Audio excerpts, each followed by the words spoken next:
मोहतरम नाजरीन, आप ये मुतनाज़े इमारत देख रहे हैं। ये इमारत Liaquatabad number 7 plot number 49A पर बनाई गई है और ये 83 गज का प्लाट है जिस पर 6 मंजिलें तामीर की गई हैं। SBCA के कानून के ख़िलाफ़ तामीर की गई ये इमारत, और सिर्फ यही नहीं बल्कि कराची की 18 टाउन्स में ये खूनी तामीरात की जा रही हैं और आए दिन हम देखते हैं कि इंसानी जानों को इन खूनी इमारतों में दफन कर दिया जाता है और हमारे इदारे खामोश तमाशाई बने हुए हैं कि जिसमें सबसे बड़ा नाम DG SBCA नसीमुल गनी सेहतों का है कि जो इसके सबसे बड़े जिम्मेदार हैं, जो जवाबदेह हैं। उनकी खामोशी इस बात की दलील है कि वो इस खूनी खेल में बराबर के शरीक हैं। अगर वो समझते हैं कि वो बेबस हैं और इस बिल्डर्स माफिया के हाथों यरगमाल हैं तो उन्हें चाहिए कि वो इस्तीफ़ा दें और कौम को आगाह करें। और एक और ऐसा इदारा है कि जिसे हम अदलिया कहते हैं, इसका काम ही इंसाफ फराहम करना है और शहर में 18 टाउन्स के गैर कानूनी तामीरात जारी हैं और नज़र भी आ रही हैं। तो मेरी दरख्वास्त है मोहतरम चीफ जस्टिस ऑफ सिंध से कि वो इस पर सू मोटो एक्शन लें और इंसानी जानों का मसला हल करें।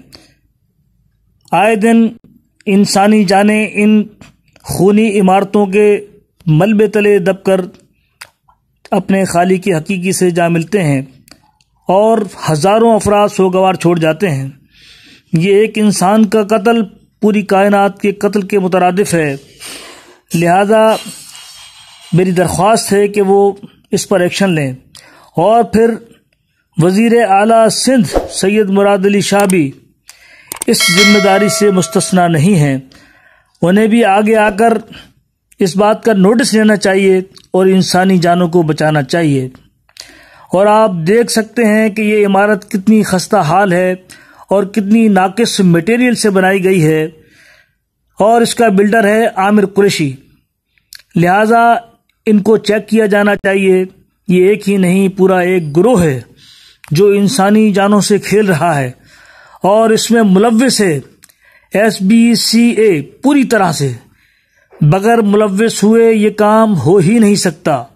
लिहाजा मेरी दरख्वास्त है कि जो भी, और स्पेशली अगर ये काम नहीं करते तो मैं वज़ीर आज़म पाकिस्तान से भी दरख्वास्त करूँगा कि वो इसका नोटिस लें।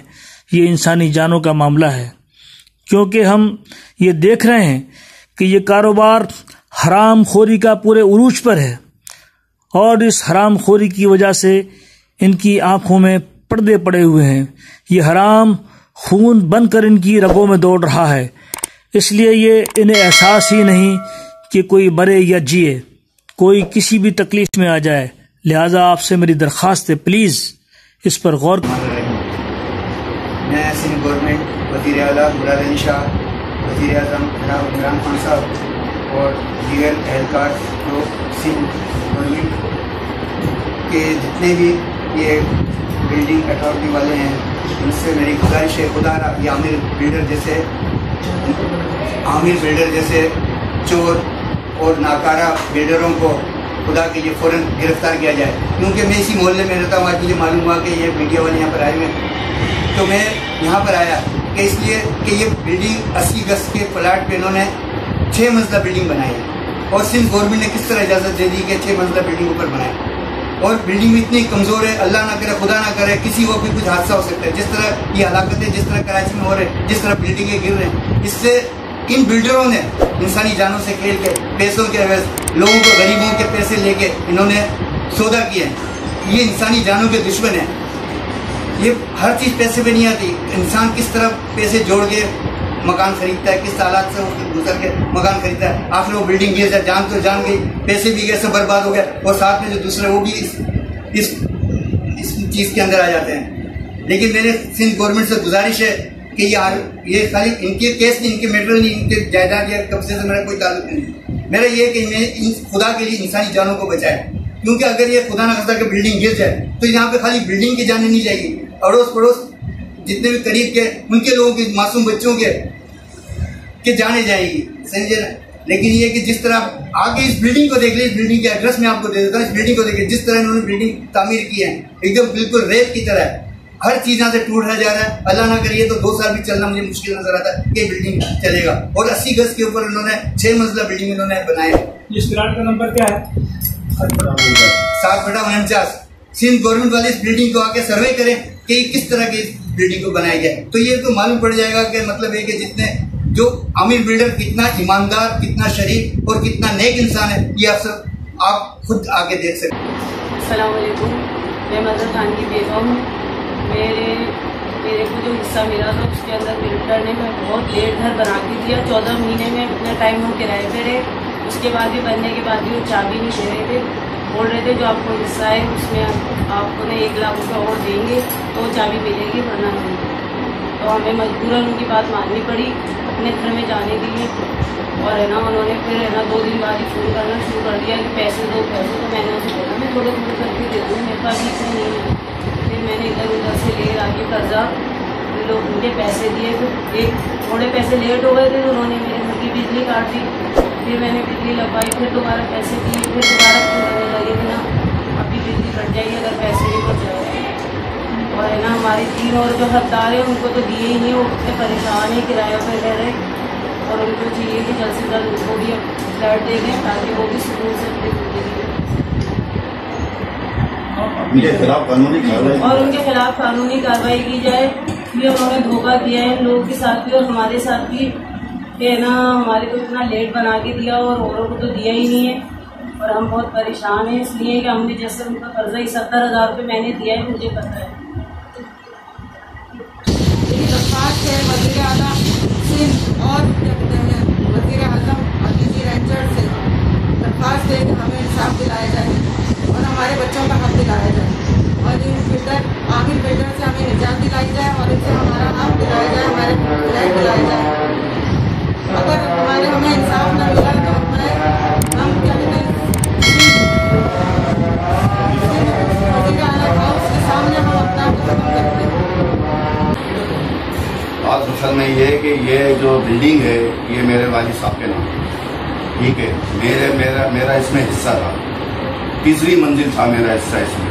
मैं एक बिल्डिंग नीचे लाने के लिए मुझसे 4 लाख रुपये, सही है। और जो मेरी भाभी है, मेरा भाई है मरहूम मजहर खान, उसकी बेवा से उसने 4थी मंजिल गई, 4थी मंजिल उसकी थी तो उससे 1 लाख रुपये लिए उसको शिफ्ट करने के लिए। तो हम जानते हैं ना हमने किस तरह 4 लाख रुपये उसको दिए, समझे। ये हमारे वालिद साहब के माल हैं, हम यहीं पैदा हुए हैं, यहीं के रिहायशी हैं। बस ये है कि हमारे जो भाई हैं बड़े, उन्होंने ये इसका वो किया था सौदा। हमने कहा ठीक है भाई, जैसी आपकी मर्जी ऐसी हमारी, मगर हमें क्या पता था कि हमारे को यह नतीजा मिलेगा। हमें पैसे देंगे अपनी बिल्डिंग के अंदर अपना ही घर लेने के लिए 4 लाख रुपए मजीद और देने पड़ेंगे। ज्यादा गवर्नमेंट जो है ना, गवर्नमेंट को चाहिए कि ऐसे बिल्डरों को गिरफ्तार करें, ब्लैक लिस्ट करें, उनको ब्लैक लिस्ट करें, उनको बनाने की इजाजत ना दी जाए। SBCA से भी मेरी गुजारिश है, मैं खुद DC ऑफिस का मुलाजिम हूँ, 16 ग्रेड का अफसर हूँ मैं खुद DC ऑफिस सेंटर में। सफर खान मेरा नाम है, मेरे वालिद का नाम उमर खान है। मकान नंबर 7/49A याफ्ताबाद कराची। बहुत शुक्रिया, बहुत अच्छा। देखिए जी, यहाँ पर हर आदमी बेलगाम घूम रहा है, किसी को किसी की परवाह नहीं है। हमारे यहाँ सिलसिला ऐसा है कि बिल्डर लोग हर गली में जा रहे हैं, दाखिल हो रहे हैं और पैसे के जोर के ऊपर वो धनाधन बिल्डिंगें बना और बिल्डिंगें इस तरह बना दी है जैसे कि जंगल का कानून है। और इस इलाके के अंदर ये समझ लो कि बिल्डिंगों का जंगल बना दिया इसको, जंगल का कानून की जगह बिल्डिंगों का जंगल बना दिया इस याफ्ताबाद आपके कहीं भी देखें आपको हर जगह इसी तरह बिल्डिंगें खड़ी होंगी और आने वाले का पता ही नहीं होता है। गंदी गलियाँ, छोटी गलियाँ वो कचरे से सड़ रही हैं, सेवरेज का निज़ाम वो खराब है, बिजली का निज़ाम वो खराब है, आज गैस का निज़ाम वो खराब है, क्योंकि सेवरेज से सारी चीज़ें बर्बाद हो जाती हैं। तो पानी महीनों नहीं आता है, उसकी बजाय जिस बिल्डिंग के अंदर 10 आदमी रह रहे हैं आज 200-250 आदमी रह रहे हैं। और बिल्डरों को ये नहीं पता कि कितने दिन की कायम रहेगी, किस तरह कायम रहेगी, किस तरह नहीं कायम रहेगी। लिहाजा यहाँ लोगों की जान के ऊपर बनी और इन लोग पैसा लेके निकल जाते हैं। अच्छा, कौन लोग जिम्मेदार हैं आपकी नज़र में? भाई इसमें तो गवर्नमेंट के लोग जिम्मेदार हैं जो पैसा खाते हैं और इन लोगों को ऑर्डर हमारे साथ मौजूद हैं फ़तेह मोहम्मद साहब। आइए हम इनसे पूछते हैं बिल्डर माफिया के मुताबिक ये क्या फरमाते हैं। बिस्मिल्लाहिर्रहमानिर्रहीम। मेरा नाम फ़तेह मोहम्मद है। मैं इसी गली का 40 साल से किराएदार के हैसियत से मैं यहाँ का रिहाइश पज़ीर हूँ और बिल्डर माफिया के बारे में कुछ बताना चाहूँगा कि यहाँ पे जो मतलब है कि 1, 2, 3 तकरीबन 4-5 बिल्डिंगें बन चुकी हैं। वो बिल्डिंगें कई सालों में बनने वाली थी, 3 महीने में वो बिल्डिंगें खड़ी हो जाती हैं, गिरती हैं, गिरने दो, आवाम मरती है, मरने दो, कोई पूछने वाला नहीं है, कोई कहने वाला नहीं है। अपनी अपनी कानून बनाए हुए हैं, police mafia, KBC mafia, government mafia, Sindh government mafia बोल देते हैं बनाओ, पैसा खिलाओ, 1 फ्लोर तोड़ के चले जाते हैं, 4 दिन में वो बन जाता है। कहाँ कानून, कैसा है कानून, कहाँ है KBC को ऑर्डर मिलते हैं, KBC बना देती है, फिर वो टूट जाते हैं। यहाँ पे जितना भी हो रहा है अनलीगल काम हो रहा है, कोई लीगल काम नहीं है, सरासर अनलीगल काम है, कोई पूछने वाला नहीं है। और दूसरी बात, ये जो हमारे सामने मौजूद है ये बिल्डिंग, ये भी बिल्डर माफिया ने मिलके जो यहाँ के रिहाइश पजीर से इनसे वादा किया कि हम ये बना रहे हैं और हम आपको इतने फ्लैट देंगे, इतने मतलब घर देंगे, कोई इनको फ्लैट नहीं दिया गया है। इनके साथ नाजायज़ कर दिया गया। एक बच्चा मंसूर यहाँ पे रहता है, उसकी वालदा इस मकान फ्लैट के चक्कर में बेचारी उनका एक्सपायर हो गई हैं, इसी सदमे में वो एक्सपायर हो गई हैं। और अब बिल्डर माफिया वाले जो यहाँ का जो बिल्डर है वो अब इस बच्चे को धमकियाँ दे रहा है। लियाकताबाद पुलिस थाने के SHO धमकियाँ दे रहे हैं, पूरी मतलब इनको धमकियाँ मिल रही हैं, इनकी जान को खतरा है। वो बच्चा है, ना उसका बाप है, ना वालदा रही है, 3-4 उसकी बहनें कंवारी हैं, शादी भी नहीं हुई उनकी, उनको परेशान किया जा रहा है। अलबत्ता मेहरबानी करके आप लोगों से, सिंध गवर्नमेंट से सबसे अपील है कि मंसूर भाई के साथ इंसाफ किया जाए और ये बिल्डर माफिया को थोड़ा सा लगाम दी जाए। छोड़ दो यार, अल्लाह को मानो, इन गरीबों से के जिंदगियों से खेलना छोड़ दो, इस आवाम को मरने से बचा लो। आप लोगों की मेहरबानी, थैंक यू। सर, ये अभी दोबारा हमारी गली के अंदर बिल्डर लोग दोबारा आ रहे हैं, मकान खरीद रहे हैं और बनाने की सोच रहे हैं कि हम 6 माला 7 माला आप इसी गली कोने पे जाएं। अभी बैनर लगाया हम लड़कों ने, गली के लड़कों ने बैनर लगाया कि बिल्डर माफिया गली में नहीं आएगी। बैनर की भी फोटो खींच के ले जाए, बाहर रोड पे लगा हुआ है, मेन रोड के ऊपर पे बैनर लगाया गली के अंदर, क्योंकि यहाँ लोग बेच रहे हैं बिल्डर्स को कि भाई हमें 4 पोर्शन दे दो, 6 पोर्शन दे दो, बाकी तुम जानो, तुम्हारा काम बना के बेच के और निकल जाते हैं। अब कौन आगे यहाँ रहता है, क्या करता है, किसी को कुछ नहीं पता चल रहा। कोई चमार आ रहा है, कोई भंगी आ रहा है, कोई बहन जो सरायगी आ रहा है, कोई बदमाश आ रहा है यहाँ पर।